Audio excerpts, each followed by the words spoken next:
Hello, this is 𝗦H𝗶𝗴𝗱𝗵 here. I am an emotional wellness counselor and therapist. I am an NLP master trainer, master practitioner, and I take therapy and counseling cases for emotional wellness and mental health. Today we are going to talk about the anxiety that generally people have in these COVID situations. So I'm sure all of you are at home and doing all that is there in your capacity to help other people who are struggling in this pandemic, struggling with resources, struggling with our health. And a lot of us are blessed with good health and a great life. So whatever we can do to help others in our maximum capacity, we must do now. So today we are going to talk about actually the power of intention and the power of attention to get through these very, very difficult times. So of course these are very indeed difficult times, including myself, whether it is getting a hospital bed or whether it is getting sufficient oxygen for your relatives or getting medication and getting the right doctors. So people are in generally at times helpless and they are suffering, and there are of course a number of people recovering from the pandemic. There are people who are not so very fortunate, and first of all, let's accept that yes, the situation is grim. So the first and foremost thing is, let's accept that the situation is grim. And how can we use the power of intention and our power of attention to get through these difficult times? So of course there are certain problems which can be solved by getting more hospital beds, by building larger COVID centers, by getting more oxygen, by getting more resources, and the state is very well doing that. So, but what about, how do we release the unknown fears and anxieties that each one of us is suffering right now? So intention, the power of intention is an extremely powerful tool. It's a word which generates a picture in your mind. And with the power of intention, we sail through these difficult times very smoothly. So if something bad happens, we react to that. Something good happens, we react in a totally different manner. And so the power of intention is nothing but putting all your mind to focus, to complete mental focus, and to the problem that is to be solved right now.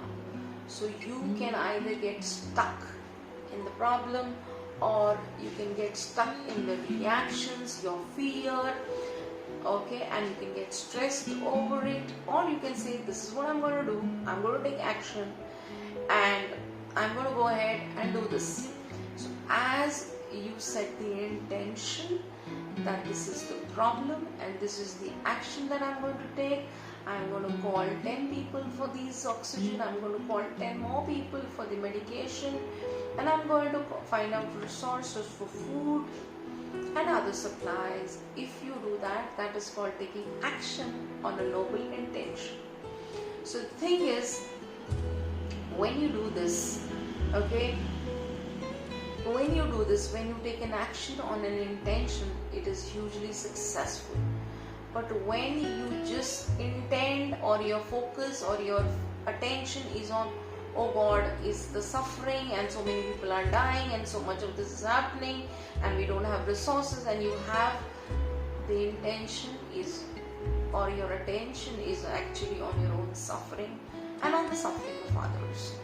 So when you're really not going to take any action on the intention, it's of no use. So remember, intention is a very, very powerful force of the universe. When you wake up in the morning, you need to set a clear intention for the day, that this is what I'm going to do, these are what my issues are, this is what I'm going to sort out, and this is how my day is going to end like. And that is what is actually the power of intention. And everything about intention is about to do with, everything about intention is to do with the pictures that you make up in your mind and the words that you hear. There are only two things that can affect, are the pictures that you can make up in between your mind and the words that you hear. So if you constantly beat yourself, if you constantly keep saying to yourself, for example, oh, I mess up all the time, I look all wrong, or I might come across as somebody as stupid, or what if I meet people and I do not know what to say, I do not have anything to talk about, I haven't been out for a year, what am I going to talk about to people? You are actually making a blueprint that your mind and body is moving towards. So this is what is the anxiety that is there. So we are generally taught to call ourselves weak, We all have a feeling that we are weak. We are not strong people. We are weak. And when are we weak? When we mess up with things, when we become lazy, when we stop to take a breath, and we feel worthless if we aren't living up to somebody else's standards imposed by other people in our life. So we are all taught, this is a conditioning that we have. We are taught to call ourselves stupid by that. So this is a gentle reminder that you do not actually need to say these things to yourself. You get up in the morning, say these things to yourself, that you are worthy, alright? You are capable, your feelings are valid, accept the feelings that you have simply for no other reason that have gratitude to God that you are still alive. So showing yourself compassion and a little self-respect towards yourself and not being so much critical to your own self is definitely not easy. It takes time, but it is a practicing worth the effort. So just do that every day to yourself. This is 𝗦İH Gupta here, and I'm signing off. My contact number on WhatsApp is 7666968 If you're suffering from any anxiety, depression, or any addiction issues, you can get in touch with me. Thank you so much, and have a great day and have a wonderful life.